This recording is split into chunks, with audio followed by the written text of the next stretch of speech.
Ester, um exemplo a ser seguido. O livro de Ester é um dos livros da Bíblia onde Deus não é mencionado. Muitas pessoas ficaram incomodadas com este fato. Embora o nome de Deus não esteja neste livro, o seu trabalho é claro. Nós vemos que a sua mão está trabalhando através de todos os detalhes desta história fascinante. E o cuidado providencial de Deus pelo seu povo. E hoje, no 8º dia, para a honra e a glória do Senhor, a minha irmã Fabíola Ribeiro de São Paulo irá conduzir a leitura do capítulo 8. Shalom. Em Ester 8 diz assim: Naquele mesmo dia deu o rei Assuero à rainha Ester a casa de Amã, inimigo dos judeus, e Mardoqueu veio perante o rei, porque Ester tinha declarado o que lhe era. E tirou o rei o seu anel, que tinha tomado a Amã, e o deu a Mardoqueu. E Ester pôs a Mardoqueu sobre a casa de Amã. Falou mais Ester perante o rei, e se lhe lançou aos pés, e chorou, e lhe suplicou que revogasse a maldade de Amã, o Agagita, e o seu intento que tinha intentado contra os judeus, e estendeu o rei para Ester o cetro de ouro. Então Ester se levantou e se pôs em pé perante o rei, e disse: Se bem parecer ao rei, e se eu achei graça perante ele, e se este negócio é reto diante do rei, e se eu lhe agrado aos seus olhos, escreva-se que se revoguem as cartas e o intento de Amã, filho de Amedata, o Agagita, as quais ele escreveu para lançar a perder os judeus, que há em todas as províncias do rei.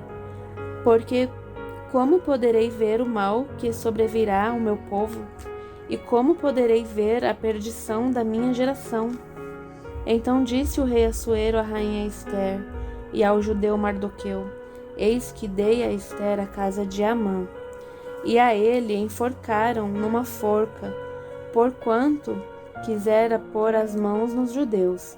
Escrevei, pois, aos judeus, como parecer bem aos vossos olhos, em nome do rei, e selai-o com o anel do rei, porque a escritura que se escreve em nome do rei e se sela com o anel do rei não é para revogar. Então foram chamados os escrivães do rei naquele mesmo tempo e no mês terceiro, que é o mês de Sivan, aos 23 do mesmo, e se escreveu conforme a tudo quanto ordenou Mardoqueu aos judeus, como também aos satrapas e aos governadores e aos maiorais das províncias, que se estendem da Índia até a Etiópia, 127 províncias, a cada província segundo a sua escritura, e a cada povo conforme a sua língua, como também aos judeus segundo a sua escritura, e conforme a sua língua. E se escreveu em nome do rei Assuero, e se selou com o anel do rei, e se enviaram as cartas pela mão de correios a cavalo, e que cavalgavam sobre jinetes que eram das cavalariças do rei. Nelas o rei concedia aos judeus que havia em cada cidade que se reunissem e se dispusessem para defenderem as suas vidas, e para destruírem, matarem e assolarem a todas as forças do povo e província que com eles apertassem, crianças e mulheres, e que se saqueassem os seus despojos. No mesmo dia, em todas as províncias do rei Assuero, no dia 13 do 10º mês, que é o mês de Adar, e uma cópia da carta que uma ordem se anunciaria em todas as províncias foi enviada a todos os povos, para que os judeus estivessem preparados para aquele dia, para se vingarem dos seus inimigos. Os correios, sobre jinetes das cavalariças do rei, apressuradamente saíram, impelidos pela palavra do rei, e foi publicada esta ordem na fortaleza de Susã. Então Mardoqueu saiu da presença do rei com um vestido real azul, celeste e branco, como também com uma grande coroa de ouro e com uma capa de linho fino e púrpura, e a cidade de Susã exultou e se alegrou. E para os judeus houve luz e alegria e gozo e honra. Também em toda a província e em toda a cidade aonde chegava a palavra do rei e a sua ordem, havia entre os judeus alegria e gozo, banquetes e dias de folguedo. E muitos entre os povos da terra se fizeram judeus, porque o temor dos judeus tinha caído sobre eles. Amém, e graças a Deus. Ester, um exemplo a ser seguido. Pois onde estiver o seu tesouro, aí também estará o seu coração. Mateus 6, versículo 21. Respire fundo, preste atenção nas palavras que vão edificar a sua vida. Com a morte de Ramã, Mardoqueu e Ester puderam falar abertamente com o rei sobre as necessidades de seu povo. Eles elaboraram editais novos, permitindo que as comunidades judaicas se preparassem para a luta e protegessem seus homens, mulheres e crianças de serem prejudicados e destruídos. Esses editais foram enviados para todos os cantos do império. A notícia foi recebida com grande alegria e celebração por toda a família judia. Agora eles tinham esperança e agora eles poderiam se defender contra seus inimigos. Imagine o que isso significou para toda a comunidade judaica. A desobediência deles os levou ao exílio em um país com valores muito diferentes dos seus. Eles se sentiam desencorajados. Eles podiam até estar se perguntando se Deus ainda se importava com eles.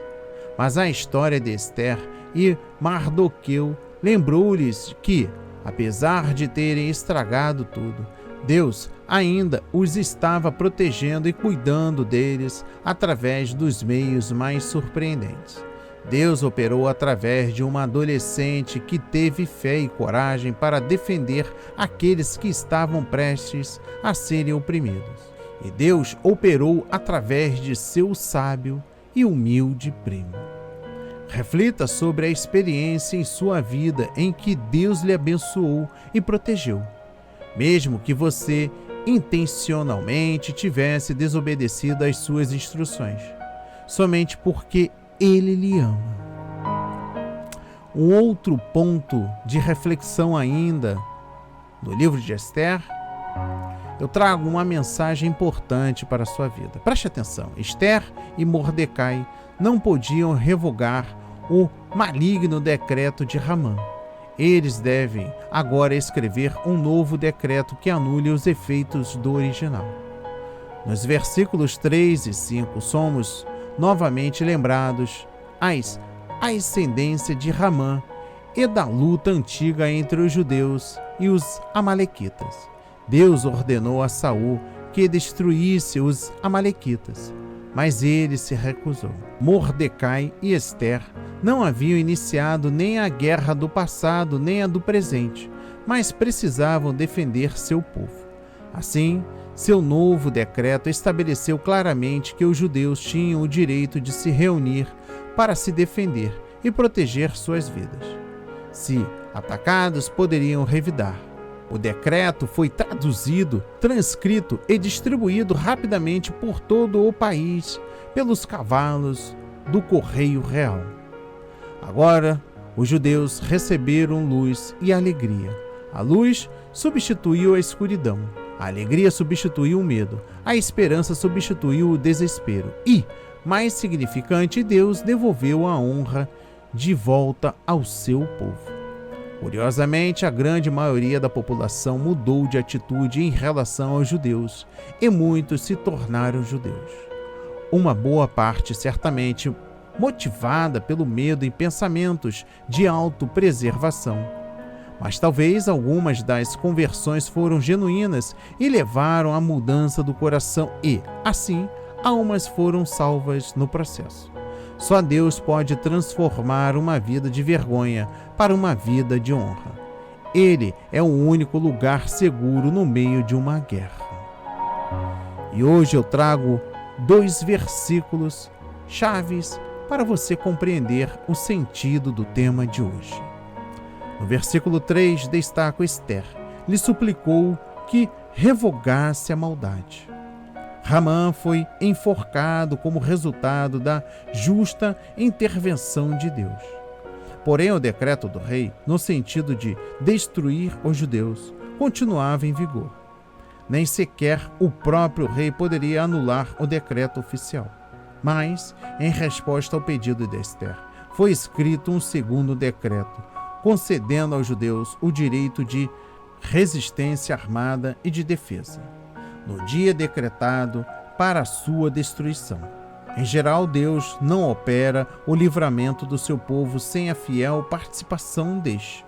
Porém, Ele está sempre com o seu povo para lhe prover livramento. Aqui o livramento de Israel resultou da ação de Deus, com a cooperação de crentes fiéis. E o versículo 17, o temor dos judeus tinha caído sobre eles. Deus não somente capacitou os judeus a se defenderem, como também fez os habitantes da terra temerem os judeus. Noutras palavras, o povo de Deus tornou-se mais respeitado devido à conspiração maligna de Ramã. Ei, abençoado e abençoada, vamos meditar. Vem comigo. O rei Assuero salvou sua rainha, deu-lhe a casa de Ramã e promoveu seu parente Mordecai ao posto de Ramã. Sua dignidade foi preservada e o assunto para ele estava encerrado, pelo menos no que lhe dizia respeito. Mas estava longe de terminar. Esther e Mordecai ainda tinham que encontrar uma maneira de salvar as vidas de todos os judeus que viviam na Pérsia. Mais uma vez, Esther vestiu o seu melhor traje real e se aproximou do rei. Ela apelou o seu amor por ela e chorou, dizendo-lhe que ela não conseguia suportar ver seu povo destruído. No seu exílio habitual, o rei concordou, dizendo a Esther e Mordecai que escrevesse um decreto como quisessem e assiná-lo com o seu anel de sinete. Após o decreto de Ramã, Mordecai se aproximara do palácio do rei vestido de saco. Agora ele deixa o palácio com vestes reais e uma coroa na cabeça. Quando os melhores cavaleiros do rei entregaram este novo decreto para todas as províncias do império, uma onda de mudança positiva se seguiu. Os judeus receberam luz e alegria. A luz substituiu a escuridão. A alegria substituiu o medo. A esperança substituiu o desespero. E, mais significante, Deus devolveu a honra de volta ao seu povo. Curiosamente, a grande maioria da população mudou de atitude em reação aos judeus e muitos se tornaram judeus. Mas talvez algumas das conversões foram genuínas e levaram à mudança do coração e assim almas foram salvas no processo. Só Deus pode transformar uma vida de vergonha para uma vida de honra e Ele é o único lugar seguro no meio de uma guerra. Você consegue perceber que, através da visão espiritual de Esther e Mordecai, todo o povo e até os estrangeiros foram beneficiados? Duas pessoas que creram no poder de um Deus que remove reis e estabelece reis, que dá sabedoria aos sábios e entendimento aos inteligentes. Mesmo após 70 anos do cativeiro de seu povo, o Senhor provou que, mesmo em face de uma cultura pagã idólatra, ele conserva em integridade aqueles que o temem e o invocam.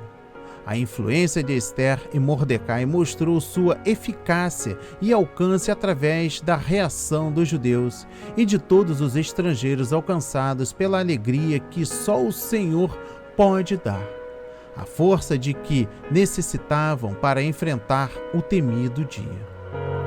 Meus amados e minhas amadas, Jesus publicou com o seu próprio sangue o edito que nos garante a vida eterna e o selou com sua graça. Nele podemos encontrar a força e o poder de que necessitamos para afugentar o inimigo. Como em cavalo veloz, o Senhor incontinente proclama a sua última mensagem de advertência e salvação a um mundo que perece. E ele saiu vencendo para vencer. Apocalipse 6, versículo 2. É tempo de clamor e de entrega. É tempo de estarmos preparados para aquele dia e assim sermos testemunhas de Jesus, para que muitos dos povos da terra se tornem verdadeiros adoradores por causa do temor do Senhor visto em nossa vida. Dentro em breve, como aqueles judeus, seremos perseguidos por causa da lei do Senhor. Mas o mesmo cuidado e alegria do passado nos é prometido no futuro. E a todos quantos se encontram na Babilônia deste mundo, ainda lhes resta um convite. Retirai-vos dela, povo meu. Apocalipse 18, versículo 4. E também uma linda promessa aos estrangeiros que se chegam ao Senhor, para o servirem e para amarem o nome do Senhor, sendo deste modo servos seus, sim, todos os que guardam o sábado, não o profanando, e abraçam a minha aliança, também os levarei ao meu santo monte e os alegrarei na minha casa de oração. Assim diz o Senhor Deus, que congrega os dispersos de Israel. Ainda congregarei outros aos que já se acham reunidos. Isaías 56, versículos 6 e 8. Ouvi isto, vós, todos os povos. 2 de Crônicas, capítulo 18, versículo 27. Vigiemos e oremos. Agora, o interessante dentro desta narrativa, para cada má ação praticada contra os filhos de Deus, há 1000 bênçãos que os aguardam mais à frente. Enquanto o inimigo prepara a estratégia para acabar com a sua vida, Deus usa mensageiros que saem incontinenti, impelidos pela ordem do Rei dos Reis e Senhor dos Senhores, para proclamar a mensagem da salvação. O pecado estabeleceu um decreto de morte que tem aterrorizado a humanidade desde a queda dos nossos primeiros pais. Mas a morte que nos trouxe vida nos garantiu que este edito mortal em breve chegará ao fim. Os judeus precisaram preparar-se para aquele dia de livramento. Assim também precisamos nos preparar para o dia de nosso grande e eterno livramento. Os judeus foram espetáculo para um mundo dominado pela Pérsia, e pelo testemunho deles, muitos dos povos da terra se fizeram judeus. Assim nós devemos ser testemunhas de Cristo, de palavra, de fato, proclamando a todos os povos, línguas, tribos e nações: temei a Deus e dai-lhe glória, pois é chegado a hora do seu juízo, e adorai aquele que fez o céu e a terra e o mar e as fontes das águas. Apocalipse 14, versículo 7. Enquanto estivermos neste mundo, muitos Ramãs ainda nos farão sofrer. Mas se escolhermos confiar naquele que é o caminho e a verdade e a vida, João capítulo 14, versículo 6, como fizeram Ester e Mordecai, nossa história hoje, regada com lágrimas, será eternizada com felicidade, alegria, regozijo e honra. Se hoje nos lançarmos aos pés de Cristo, implorando que Ele, por seus méritos, revogue o salário do pecado em nossa vida, só um pouquinho mais e estaremos diante dele em pé, recebendo a recompensa que Ele mesmo questionou para cada um de nós. crê e viva o que crê. Eis o edito que devemos publicar incontinenti a todos os povos da terra. Desafio do dia: leve a sua doação do desafio de ontem à igreja ou a um abrigo ou família que dela necessita. Seja um correio do amor de Cristo. E eu encerro este 8º dia com o seguinte pensamento: embora não devemos esperar recompensas terrenas por sermos fiéis a Deus, com frequência as recebemos. Esther e Mardoqueu foram fiéis, mesmo quando tiveram que arriscar suas vidas para salvar os outros. Ao se disporem a desistir de tudo, Deus lhe deu uma recompensa na proporção do seu compromisso. O temor dos judeus tinha caído sobre eles. Israel começava a experimentar um dos maiores livramentos divinos desde o êxito, e a lição foi óbvia a muitos. Que a mensagem de hoje toque o seu coração, porque através da fé, da busca, da perseverança, do acreditar, no agir divino, sua vida será transformada, assim como foi na vida de Esther e Mordecai. Shalom.